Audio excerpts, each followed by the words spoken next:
إله إلا الله لا إله إلا الله لا إله إلا الله لا إله إلا الله فخر نحمده ونصلي ونسلم على حبيبه الكريم أما بعد فأعوذ بالله من الشيطان الرجيم بسم الله الرحمن الرحيم. To the respected audience who is listening me behind the screen, my dear Muslim sisters, brothers and dear students, Assalamu alaikum wa rahmatullahi wa barakatuhu. I hope and pray that all of you are doing well. May Allah subhanahu wa ta'ala always keep you and your families under the shade of His security. Ameen.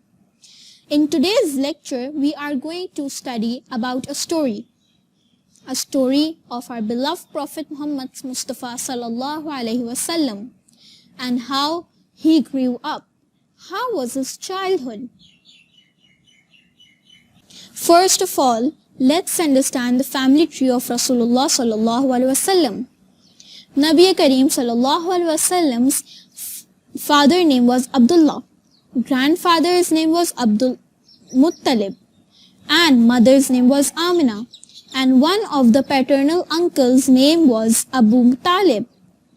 These were some of the personalities that took a vital role of raising Rasulullah sallallahu alaihi wasallam. On the account of 12th Rabiul Awwal, Prophet Muhammad sallallahu alaihi wasallam was born. But sadly, before his birth, Abdullah, who was the father of Nabi Kareem sallallahu alaihi wasallam, passed away. So Prophet sallallahu alaihi wasallam was born orphan. When Prophet sallallahu alaihi wasallam reached the age of 6, Prophet sallallahu alaihi wasallam's mother, Bibi Amina, also passed away.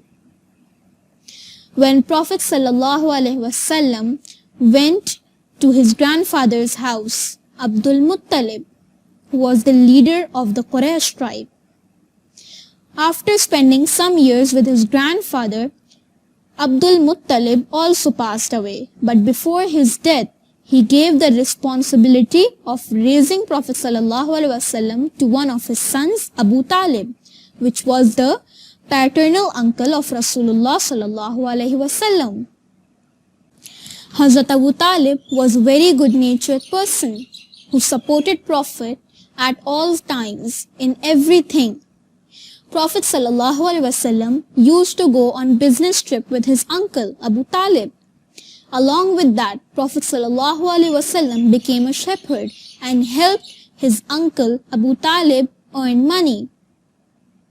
Prophet sallallahu alaihi wasallam was never engaged in any sort of bad activities just like the other kids in Makkah.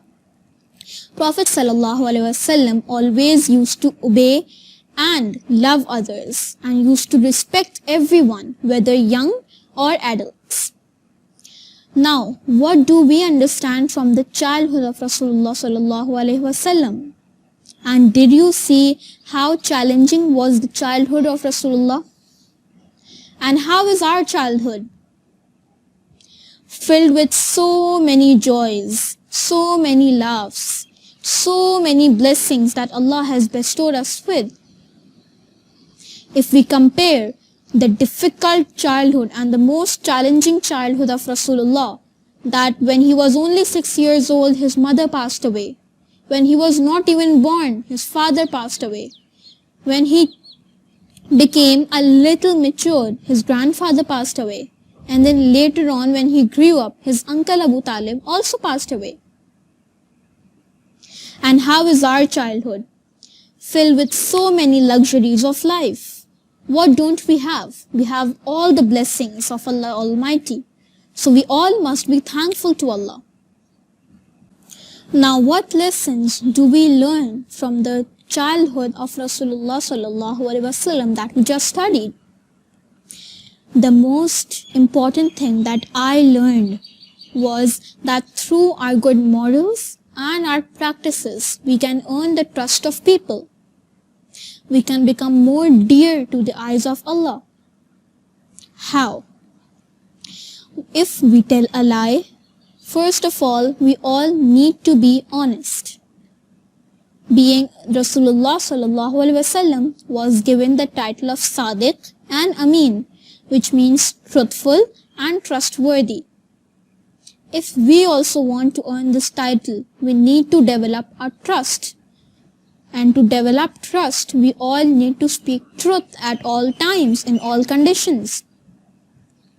If we realize that we have done a sin, we have done a mistake, or maybe we told a lie to someone, immediately we all should try to go and apologize from the person and tell the truth to him, and then apologize to Allah subhanahu wa ta'ala as well. By doing so, the matter will get resolved at the same moment. But if we continue to give a lie, we will have to give up 10 or maybe more lies to cover that one single lie up. I think we all are more intelligent enough to understand what's the good way now. When honesty will become a part of our lives, everyone will start trusting us. The Prophet ﷺ always used to respect everyone, whether elders or youngers. In the same way, we should also try respecting everyone, whether our youngers, whether our elders, or whether the people who surround us. We all should always be thankful to Allah for all that we have, whether less or more, whether we are rich or poor. Alhamdulillah. And you know what will be major victory of doing all of this? Day by day, practicing these teachings, we all will be more and more dear in the eyes of Allah. And there is nothing better than being loyal to Allah. Let's make a habit of practicing the teachings of Islam and adopting them in our daily lives. Moreover, teaching others what we have learned with the niyyah and intention of Sadaqah Jariyah. May Allah subhanahu wa ta'ala accept all our efforts and choose us among the best servants and guide us, Muslim Ummah, to the right path. Ameen. Wa ma alayna illa al-balagul mubin. La ilaha illallah, la ilaha illallah, la ilaha illallah, la ilaha illallah. Fakhri Rasul Mahboob Khuda Muhammadur Rasul.